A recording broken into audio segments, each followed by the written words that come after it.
Hello, my friends. Welcome to part 3 of Titanic is in 5 pieces. And in this video, we're going to explore the Hindenburg.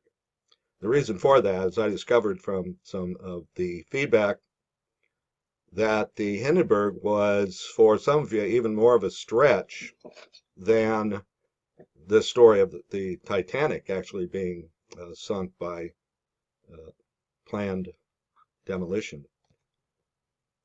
So, quickly to review how I tie the two together, the Titanic and the Hindenburg, is the Titanic and the Hindenburg are about 25 years apart, and it was kind of a two-step process, and that's what we're going to spend some time with, is this step 2 process. In step 1, we got coal replaced by petroleum, thinking that it was superior fuel and everything was going to be run more efficiently, etc. And one of the big things that they got rid of was steam power. That's why everything that was powered by steam basically became a target. Because remember, you can create steam with anything that will burn. And what was desired were engines that required a specific formula.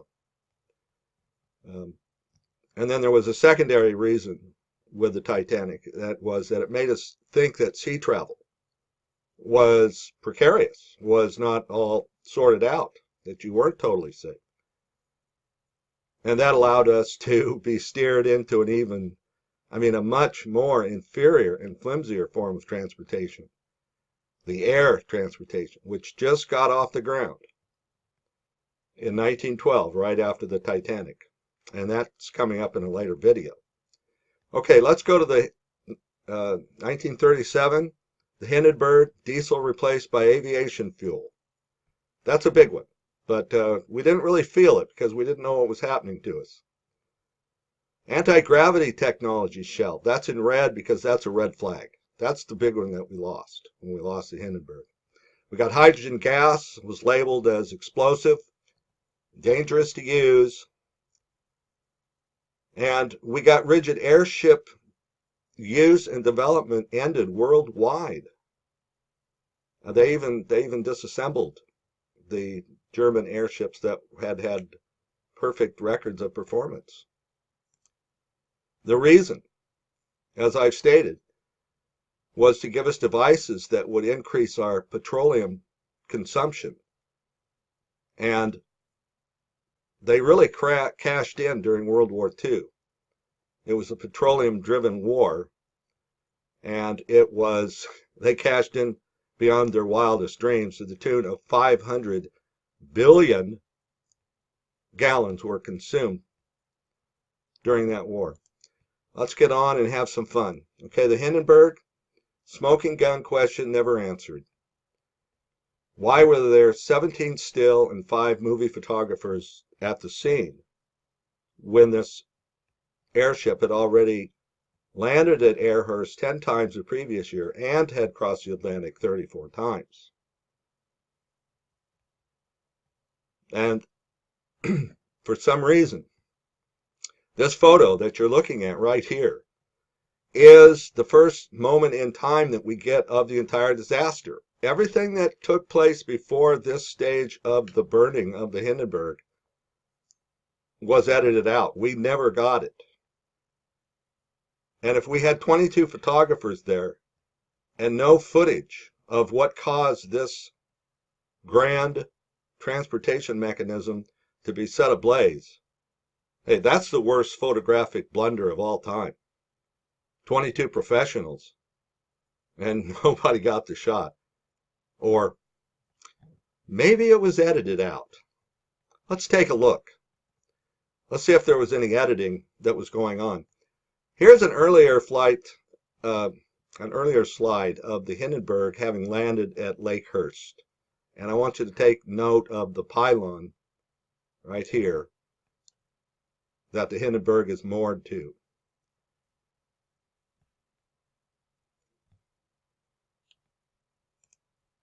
For some reason,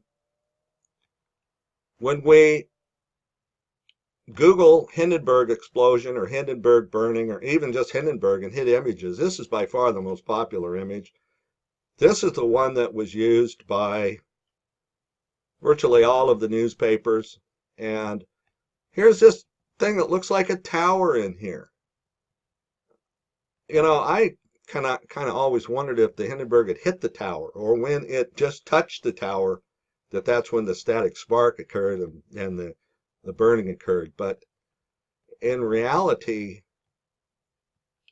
the situation was not that at all. This was the Hindenburg coming in for a landing. And you can see the tower off here, or tower, there I go. The pylon off here in the distance. Here's another picture where they're capturing the end of the destruction of the Hindenburg, and here's the pylon again. Not a tower. Let's look at the Led Zeppelin album cover. Big tower again. It's interesting how this Led Zeppelin name came up. The fact that it's got the word lead, or as in maybe lead bullet. Because as we're going to discuss in later episodes, that is what I believe brought the Hindenburg down, was an incendiary bullet, which would have been made out of lead. Coincidence? You be the judge. That's what this is all about. Information sharing, and maybe some new revelations coming forth, and maybe some new writings about what really happened to the Titanic and the Hindenburg. Let's move on. I included this just to show some relatively scale components of flying mechanisms of their day. And if you look at the Hindenburg, you see that it's got these tiny little engines. You see those? Now, if we just look at another flying mechanism of that time, here's a P-47. It's like one of our #1 fighters used during World War II. Look at the size of the obstruction, or the engine, compared to the size of the fuselage. And if we look at a B-17, look at all the engine. Can I say area that's up front? I mean, these are gigantic wind baffles. Let's face it. This is if you see, these are streamlined pods that are on the side. There's actually a man in each one of these tending the engines, the diesel engines. Look how small they are.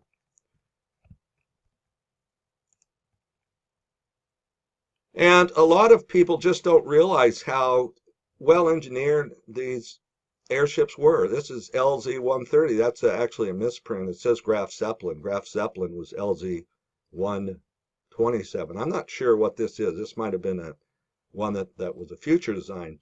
But nevertheless, it shows how well engineered the frames of these were. And if you look at the amount of area that you get along the bottom of this, it gives you plenty of room for things like cabins for long distance flights. You can actually lay down. And I think we've all forgotten such a concept. They've taken that from us. Okay, the airship Hindenburg, what kind of performance did she provide? Total lift was 500,000 pounds. Fuel consumption at 76 knots was about 200 gallons per hour.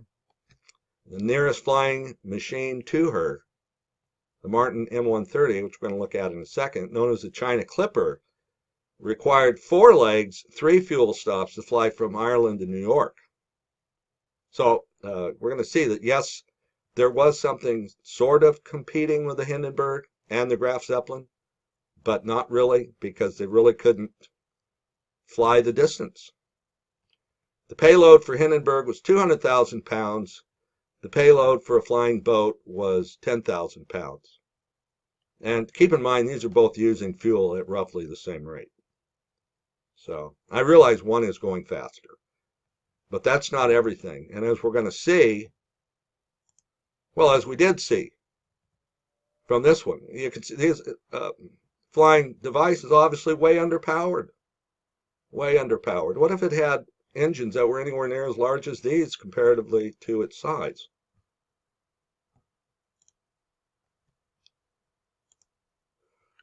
Okay, so what happened when the Hindenburg went down was in the moving of passengers and freight, the petroleum consumption was actually increased by 20 times what it could have been provided by with a anti-gravity device like the Hindenburg.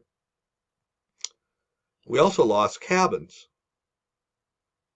and the oil companies got the added benefit of their cheap fuel oil being replaced with expensive high-octane aviation fuel.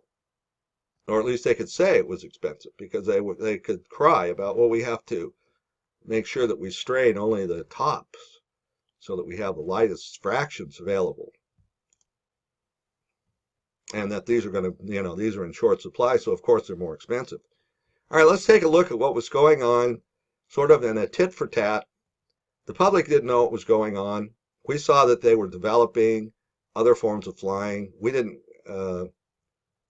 have a Hindenburg, but we had planes like the Martin M130, the China Clipper, and you can see that in these there was lots of room, and notice there's even a man in this engine compartment. I wouldn't want to be that guy. But there were cabins as well. Here's a Martin M130, known as the China Clipper, and it flew out of San Francisco Bay. And we've all seen the pictures of it flying out of San Francisco Bay. We thought, oh, what a wonderful flying device. But for it to go to Manila, it had to stop in Hawaii, Midway, Wake Island, Guam, and then it would make Manila Bay. And the longest leg was 2,336 miles. So fuel consumption was obviously a big problem. But nevertheless, they were still thinking about us. They still sort of loved the human population, and they were going to actually give us a place to lay down when we took long trips. And this plane would have opened up a lot of ports where they don't have airports. Airport runways would have opened up a lot of towns and cities along the coast.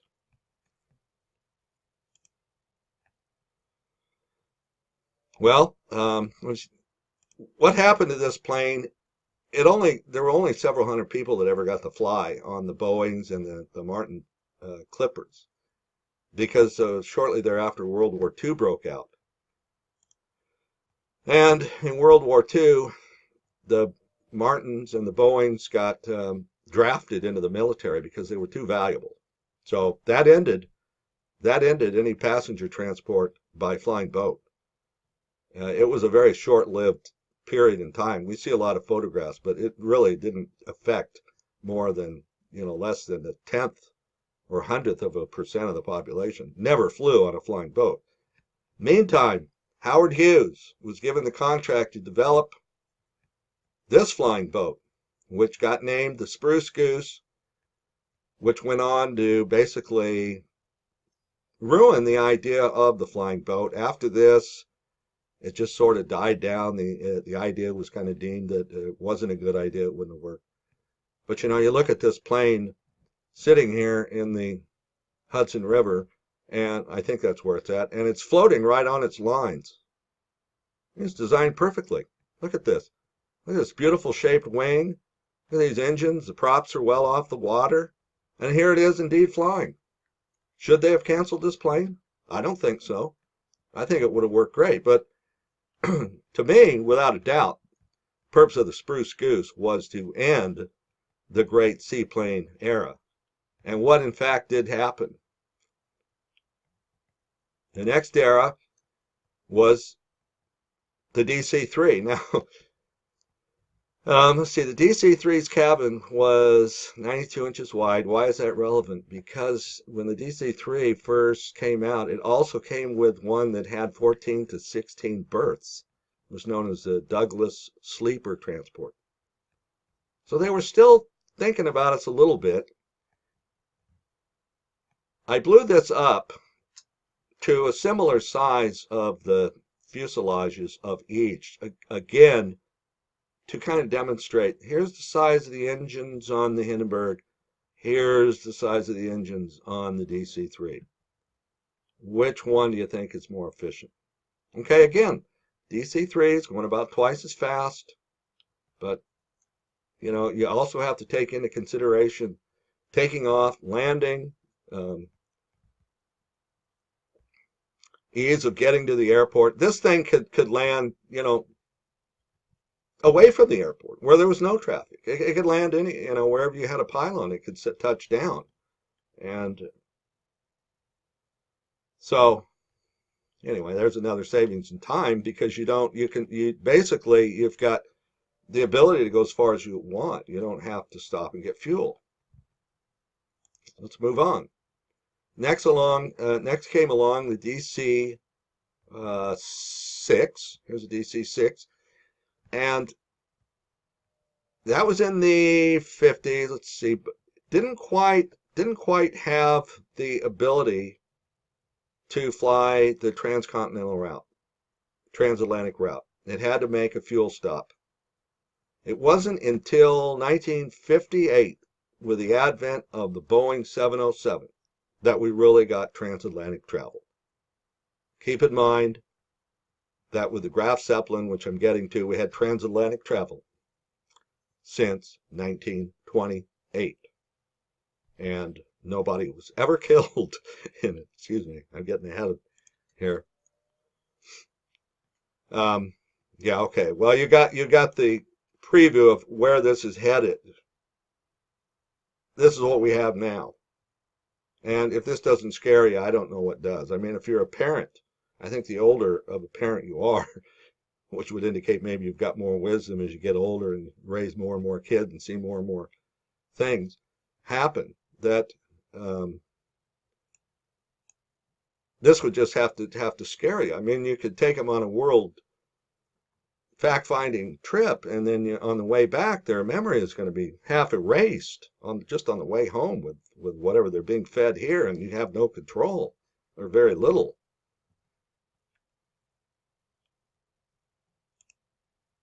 Considering what we could have had, this is an outrage. Here's the dining room of the Hindenburg in 1936. Here's our dining room in 2017. What is that, 80 years later? Does that seem fair? Okay, well, let's take a look. Here's the layout of the Graf Zeppelin. It went into service in 1928 and stayed in service until 1937. And you can see what we've got now compared to it. How did this happen? Honestly, let's think about, what is it humans are entitled to? When we travel long distance, we need a place to stand once in a while. Yes, we need a place to sit. We need enough room to walk. We need a place to lay down when we really get tired. And we need accessible toilets with no line. I'll get into that more later. Maybe I shouldn't have said it that way. Honestly, I would rather travel by stagecoach than I would with this. Here's your screen. You got green and you got nature looking like stuff. Hey, how about just having a real screen of nature in front of you? How about even traveling like this? Is it so bad to have this screen in front of you? Now, yeah, we have to stay a little more fit to travel this way, but that doesn't harm us any. Look at all these people. They're fit. They're in good shape.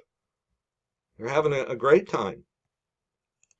This is an outrage. We shouldn't stand for this. This is making the human race look like we're cattle and that they don't care about our future. And I know without a doubt when I see this, the airline industry does not love us. And I think we need to just tell them to take their system and stick it. Let's go on. 1939 Boeing 314. Here's some stats on it. Here's some stats comparing it to the Hindenburg. And I did this so that I could break it down. If you want to see the stats, you can read them off the screen. But let's just look at the petroleum consumption a little more accurately. Flying actual flights, the amount of fuel that they used, They basically needed 4,200 gallons to move 10,000 pounds, and the Hindenburg needed 5,000 gallons to move 200,000 pounds. And I realize the other plane is going faster. However, what if we would have doubled the horsepower, or tripled, or quadrupled, or 8 times like the Boeing had, to comparable horsepower to the Hindenburg? How fast would it have gone? Of course, that would have affected fuel consumption, but I'm just saying, we're only just beginning with the development.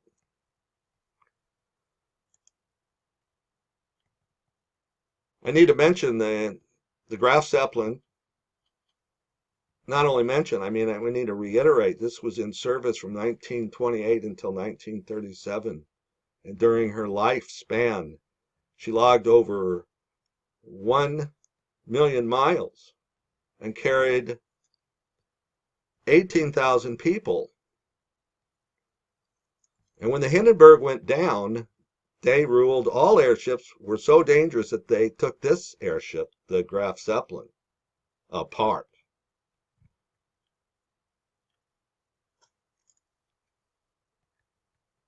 Well, I skipped one. They've taken things apart before. Some of you have probably seen these drawings that were done in 1908 by Nikola Tesla, or artists working with Nikola Tesla. This was his White and Cliff Tower design. It was going to send electricity through the air, and these flying devices had an outer and an inner layer of skin of two opposite charges. I don't know exactly how it worked, but you can read about it. And these were able to hover. They didn't have to carry any fuel. It was sent from here. And this was shut down. This was shut down by J.P. Morgan. So they've shut down anti-gravity before. That's nothing new. They don't want it. Let's see what was going on with these large airships. The United States, because of the Versailles Treaty, they got the technology from the Germans for their airships. And the Germans came over to the United States and freely shared this technology and helped the Americans construct a number of flying machines. Now, this is going to crack you up because you're not going to believe how they got treated.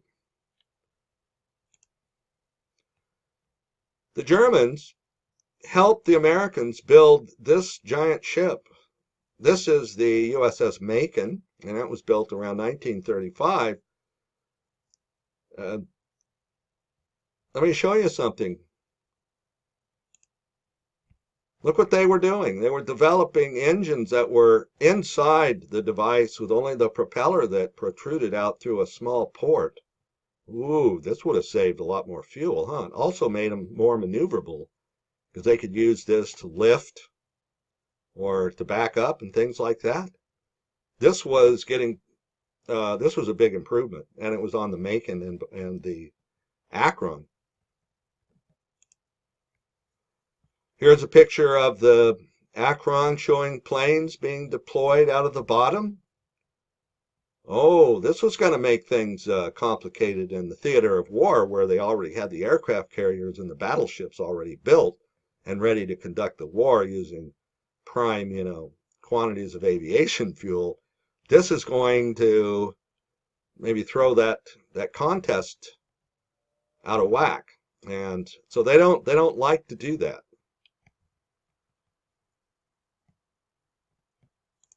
They don't like things that might confuse the war. Here's another picture of the Akron being built. Beautiful, isn't it? All German technology. And guess what? In 1936, when the Hindenburg was built, no helium for the Germans. Roosevelt turned them down and said, "No, you're going to build that Hindenburg, and you're going to use it for war, aren't you?" So they didn't let the Germans have any of the helium, which only at that time America had.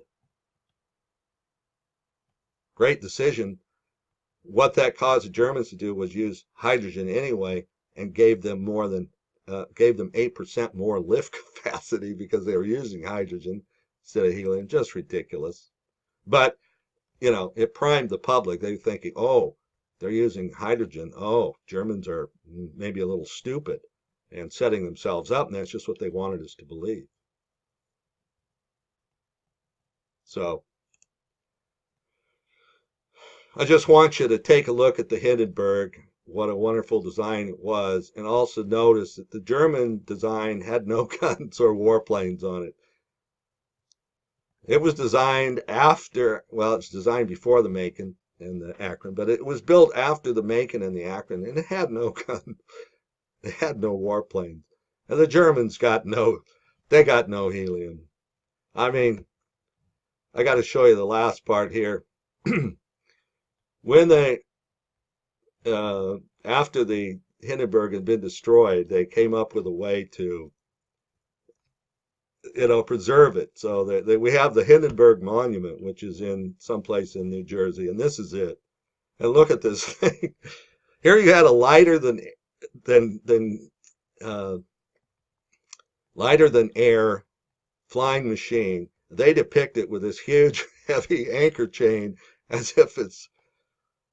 I mean, it is funny. It's just such an opposite of what it was depiction. It's just so ridiculous. It's a heavy anchor chain. It's like it's buried here. The Hindenburg is buried here. The Hindenburg was a wonderful floating flying machine, and this is so we get the obelisk, and we get 13 different components here that make up the obelisk. I think I counted 12, and then if you count the plaque, that's 13. I don't know if that's why it was designed that way, but it sure is just a piss poor way to remember the Hindenburg. What a well-engineered flying craft it was. And remember, it was a one-off. It was an original. It was slightly larger than the Graf Zeppelin, but it was the first one like the Hindenburg they built. And it performed virtually flawlessly. Okay, that's what I had to say about airships. The reason is I want you to think big. This is the high-speed rail system they didn't let us have. This was proposed by Lee Wanta, working with he was Ronald Reagan's special agent during the 70s and 80s. This was a high-speed rail system we were going to get. They had all the money and everything for it, and we didn't get it, obviously. We got the most pathetic Amtrak train imaginable. I mean, it doesn't hardly go anywhere except around here and around here. It's always late. It breaks down. It's way overpriced, and it's just obvious they're just keeping us off of rail. But rail is coming, high-speed rail, 200 miles an hour, maybe 3, and also a connection over the Aleutian, the Siberian land bridge, or what once was a land bridge. Oh yeah, it's coming in our lifetimes. Think big. And this is all relevant. We don't want to build the system we had before. We want to completely get free of petroleum-powered gadgets that make big oily rich. So thank you very much. As I mentioned, you can read my books for free online. Titanic /Hindenburg.weebly.com. And from there, you can go to find my other book. This is The Rise and Fall of the Piston Engine is a good read. It would help you understand the connection between the oil industry and the Titanic and Hindenburg transportation mechanisms that should have continued in service for decades, not been taken out of service like they were way prematurely. So thanks for watching. I'll see you in the next episode.